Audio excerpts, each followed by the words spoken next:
Now I'm going to teach you how to do a hop 2-3. So when we do a hop 2-3, one of the main things we have to understand is that we do it from our back foot only. So I'm going to lean on my back foot while I bring my front foot up to hop. So I'll show you from the side first. Up, 2, 3. Leaning on my back foot. Hop, 2, 3. Hop, 2, 3.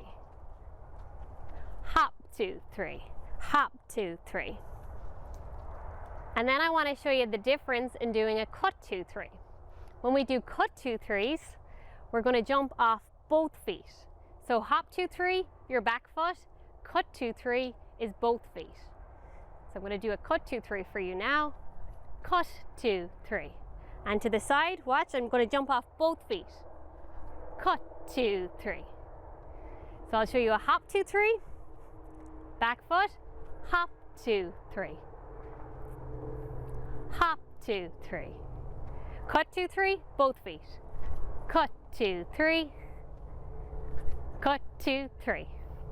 And that's the difference between a hop 2-3 and a cut 2-3.